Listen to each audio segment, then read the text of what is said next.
Here's a bold prediction.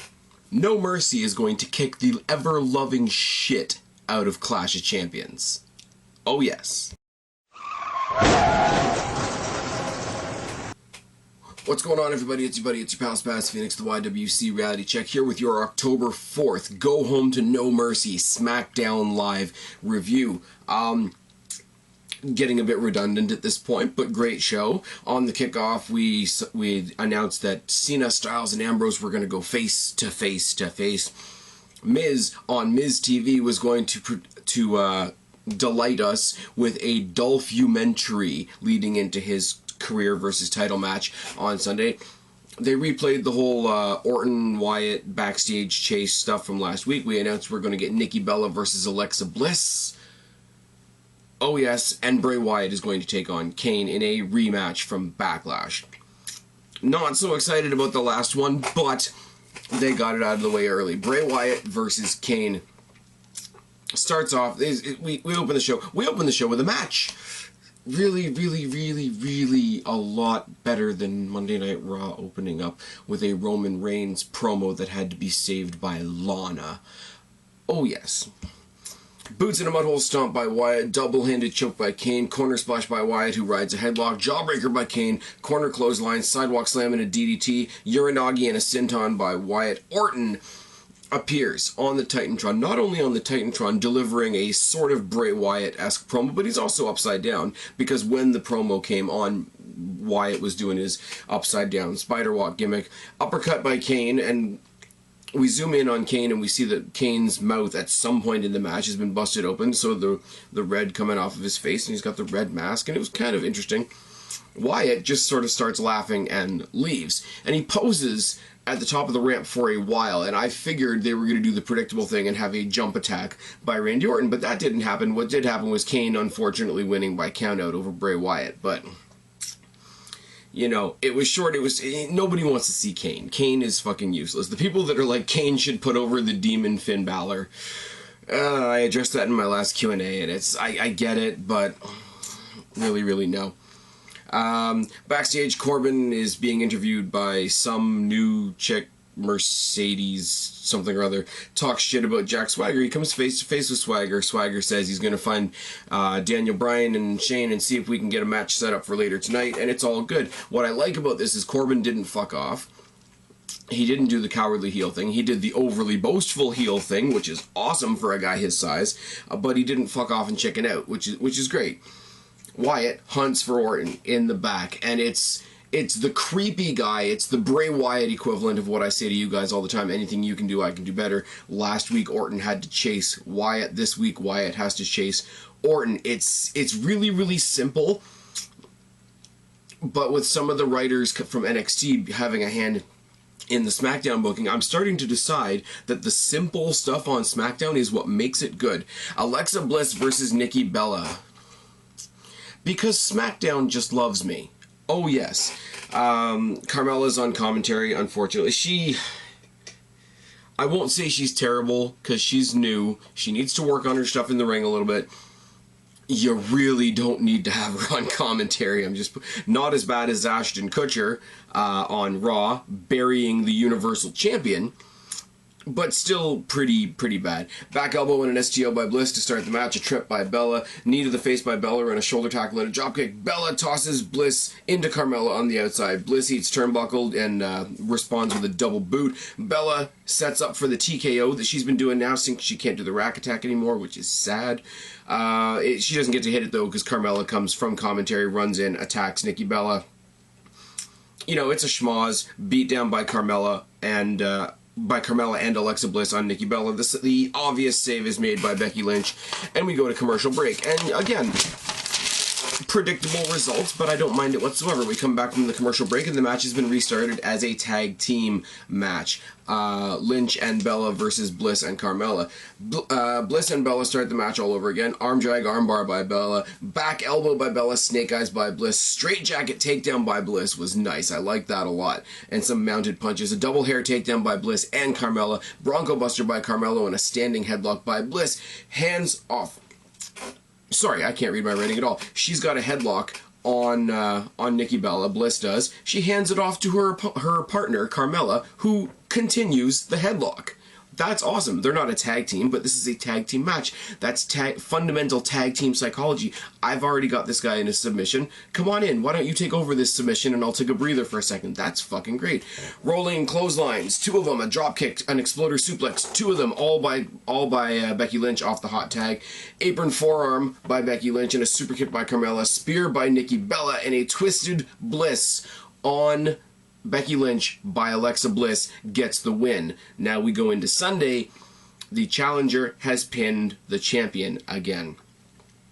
It's all good, and I love the fact that we have a championship match. Okay, we built up a championship match with a tag team match, but the champion and the challenger were the ones involved in the deciding pinfall, and that's a big thing because they could have written this off where it was either a schmoz or whether, you know, the 2 feuds sort of crossed over and Nikki Bella could have pinned, you know, Alexa Bliss or something like that. This makes more sense. This is a more direct message. How is Becky Lynch going to rebound on Sunday because her challenger just pinned her tonight? I like it. It's good.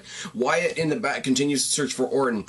We see a door open and we see an empty chair. He goes to check out the chair and Orton brings down the door, which you see eventually when the camera changes its view slightly, and locks him in a shipping container. Me, working in a warehouse and unloading ocean containers a lot, I found that really, really funny. The echo that you hear with Bray Wyatt yelling and getting all pissed off is pretty realistic. I mean, I drive into them with a forklift, and there was definitely not a forklift involved here, but nonetheless, it made me smile.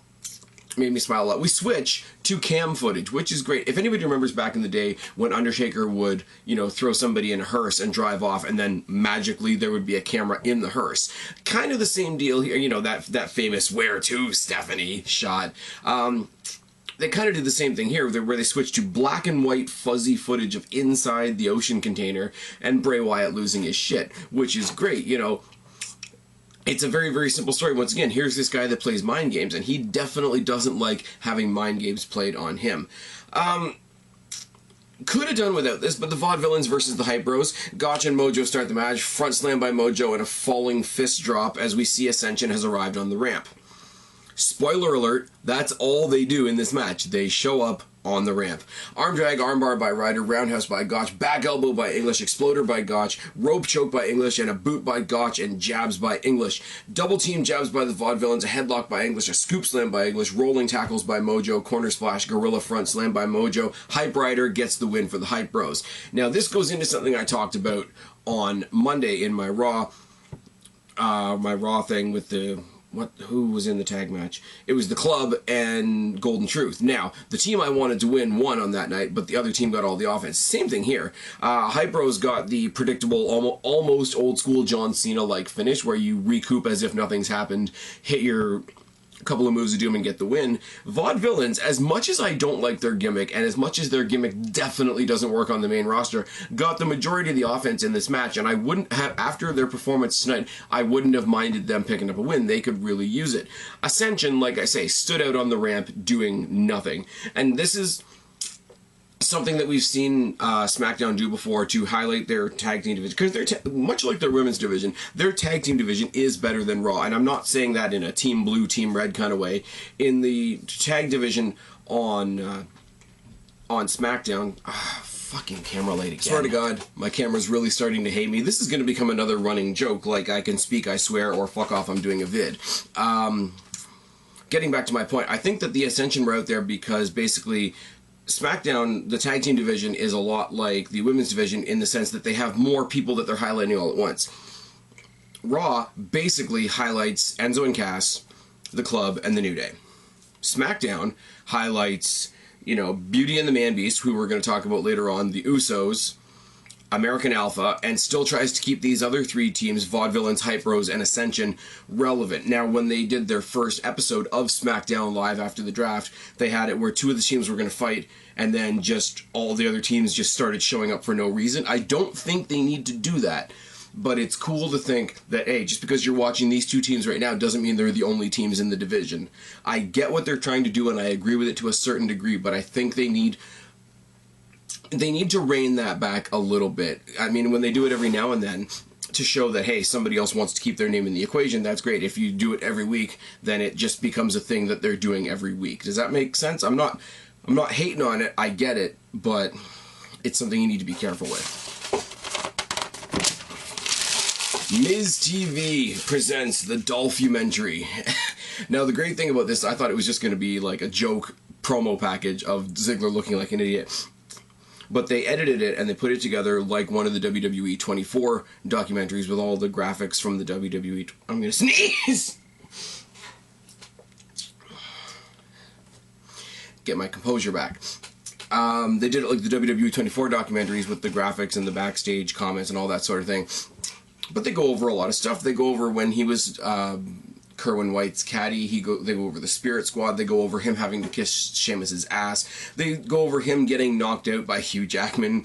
They go over a lot of stuff with Vicky Guerrero, the short world title reigns that he had. We get some really awkward clips from his stand-up comedy gimmick, and obviously a lot of him losing to The Miz. Ziggler takes a deep seat in his chair, talks about what his career means to him, gets all passionate, and, you know, I live for this and all that sort of thing like he did last week. Last week's promo was better. I will say that. But this is still pretty good. Miz just sort of sits there and listens to him talk about his whole career, and he's like, yeah, and I'm the one that's going to end it, but I have something that's going to cheer you up. And the Spirit Squad, I swear to God, the Spirit Squad music goes off, and I marked just a little bit. There's only two of them, though. It's Kenny Dykstra and one other guy who I don't remember. And Miz even says, I'm sorry that we can only get two of them. The other two got lost in transit on the way to OVW. If you remember the final demise of the Spirit Squad, it was DX sealing them in a shipping crate and sending them back to OVW, which is great. Spirit Squad, at the Miz's behest, jumped Dolph Ziggler and actually hit the high spirits on him, which also made me pop. Yes, it's goofy a little bit, but it's goofy in a way that we're being this goofy to insult you and make you more and more and more enraged, so it works. Eventually, obviously, Dolph's going to hit super kicks on both of them as the Miz retreats, but Mauro Ranallo has the line of the night as he's taken out the Spirit Squad, saying the Spirit Squad has just become the Suicide Squad.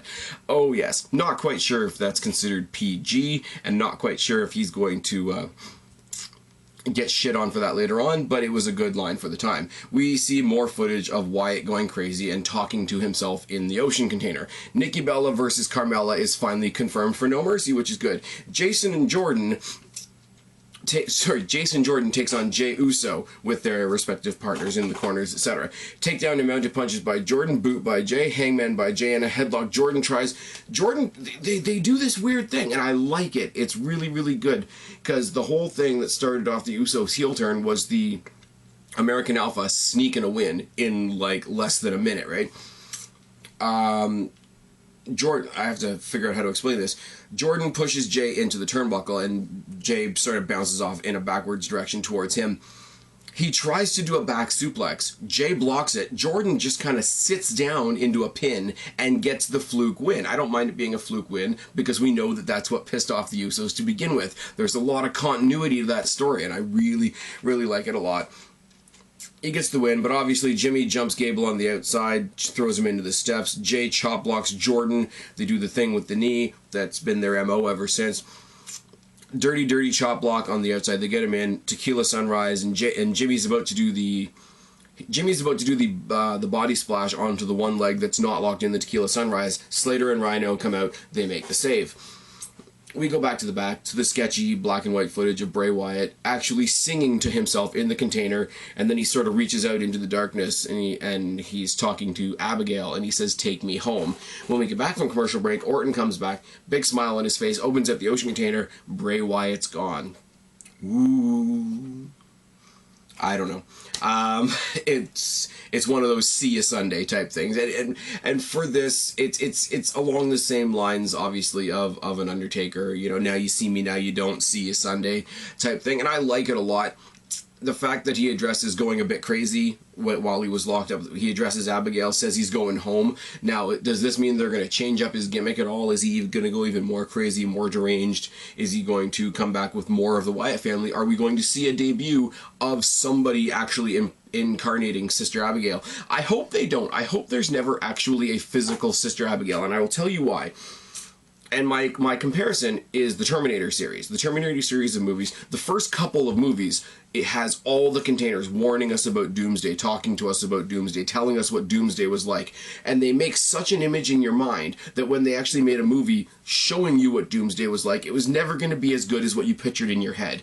Now, that's what Bray Wyatt being such a great speaker and telling us all about Sister Abigail, we all, in our minds, as somebody who's listening to Bray Wyatt cut a promo, we all have our own image of Sister Abigail in our heads. So if they actually put somebody in the ring and say, no, this is Sister Abigail, it's not going to be what any of us pictured, and that's going to be a disconnect. So I hope they never actually do it, but the way this went and the way, you know, Randy Orton's using his own mind games against him, that old cliche, it's a cliche, but it works. That is one of the things that is quite possible. As I've said, the only Team Red that I'm still on. Can we talk about the, I don't know whether you guys get it in the States and around the world, the commercial that I see most during wrestling nowadays is for something called Coca-Cola Life, and it's all with the green label gimmick, and there's leaves all over it, and it's natural sugar, and it's fucking, you know, all the price, half the taste, all that bullshit. I know you don't want to hear me talk about commercials, but goddamn, I don't want to see commercials about green Coke. It's like the purple ketchup back in the day. Anyways, Swagger versus Corbin does in fact happen, but not before we get an amazing announcement. We're going to get the debut of Kurt Hawkins. It's a fact. At No Mercy. They don't tell you who he's fighting. So once again, it's the NXT thing, which I kind of like, where okay, in this case they're bringing back somebody, but NXT, they tend to debut somebody at the pay-per-views, at the takeovers. If SmackDown is going to go down a similar route, I don't mind that. I think that's kind of cool. Now, obviously, he's going to go in there against a jobber. Why is my thing flashing at me while I'm trying to do a video? I don't know. He's going to go up against a nobody. He's going to debut against Kane or something like that, isn't he? It's going to be on the pre-show, isn't it? But actually, no, the sad thing is his debut will be on the main show, which will bump something else to the pre-show. Probably Nikki Bella versus Carmella, but right now, there's only 6 matches, and we're going to talk about that in a second, so I hope they don't bump something to the pre-show. Swagger versus Corbin. Collar and elbow tie-up, back elbow by Corbin, takedown by Corbin, collar and elbow tie-up. Once again, shoulder tackles by Swagger. Lots of them, but it's not a typical shoulder tackle knockdown. He grabs him by the arm, hits him shoulder to shoulder, but holds his arm so he stays up so he can keep hitting him. Mauro Ranallo calls it a modified test of strength. I don't know how that's a test of strength to just keep hitting somebody, but whatever. Straight jab, one punch knockdown by Corbin and some mounted punches take us into commercial break. Did not think this would go 2 segments, so that's a surprise right there. Corbin tackles Swagger from the apron to the floor. Deep 6 by Corbin once they get back in the ring in a neck vice key lock combination. Got him sort of heads bent this way, arms bent this way. Another 1-punch knockdown by Corbin. Swagger tosses Corbin out of the ring. Boot and a corner splash and a high front slam by Swagger. Ankle lock by Swagger, and here's where it gets interesting, and this is what I love. Corbin, lost his name there for a second, sorry about that, is beating and clawing at the rope, at the mat, trying to get to the rope. The referee sees it as a tap out and gives the win to Jack Swagger. Now, why do I like this? It's a bullshit ending, but I like it because it's good. It's a bullshit ending. It will make Corbin, who's already the heel, more angry, more vicious, go to more devious tactics in their next encounter, which is great, but they achieved it without making Jack Swagger look like a friggin' heel, without making it look like Jack Swagger, you know, snuck out a win, without making it look like the referee was totally dumb, and it means ultimately that Swagger got a win in his debut. He won by submission. He's the technical guy, whereas Corbin is the striker. That's one of the great things pointed out by Mauro Ranallo during this match. Is you got the grappler versus the striker, and then I think somebody made a Rocky Balboa Hulk Hogan comparison, which I don't think really fits, but that is what it is. I mean, everybody wins. Swagger gets a win. He gets a win technically with a submission, which suits him suits him down to the ground. And it gives Corbin's character a reason to be pissed. Because he did, although the babyface didn't screw him, he did get screwed. So he gets to ramp up. Swagger gets to ramp up in turn. And as I said, and they kept the match short. They kept the match just just long enough to see what this match is going to look like when it happens down the line. And I don't know about you guys. I know what we've said about Swagger. He's been forgotten by the WWE forever and ever and ever. Corbin was never really the biggest thing in NXT, and I don't think they really know how to handle him 100% on the main roster. But this match was good, and this match was good enough to make me want to see it again, and to know that next time we see it, it is, like I say, it's going to be very, very amped up.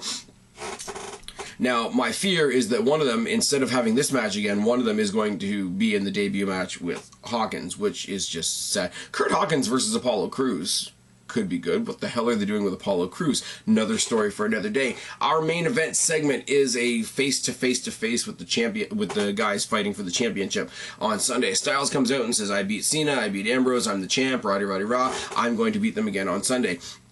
Ambrose comes out, mocks AJ, mocks all the rhyming names, champ that runs the camp, you're the bitch that's got an itch, or whatever the fuck else he said.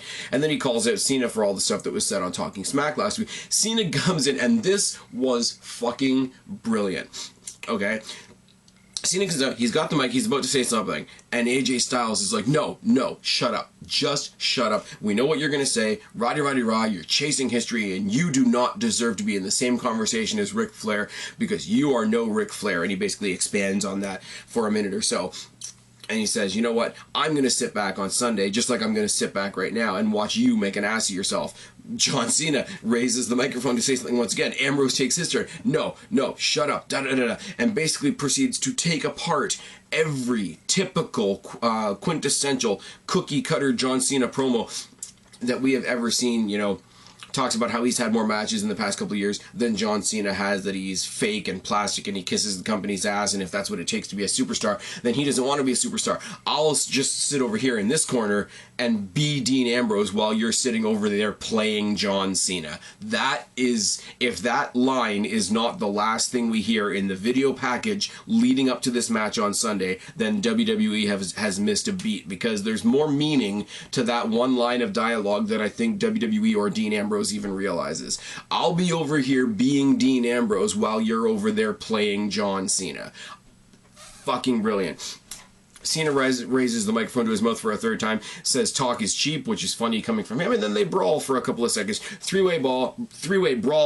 Cena stands tall. AJ comes back, hits the phenomenal forearm on Cena. He leaves standing tall. Ambrose comes back, hits the dirty deeds on the ramp, and he stands tall in the apron He stands tall in the aisleway story, standing over the champion while Cena's still left back in the ring. There's a lot of symbolism there. Super Cena stands tall. No, fuck you, I'm the champion. I stand tall. No, fuck you, I'm the crazy guy. I'm the guy that just knocked out the champion. I love SmackDown, guys, and I know that's getting repetitive, and I know there's a lot of people out there that, Raw's the flagship show, so of course you're following SmackDown. You want to be, counteractive and seem cool and different and da-da-da-da. I'm like, no. Very, very, very simply, Raw is the number 3 show.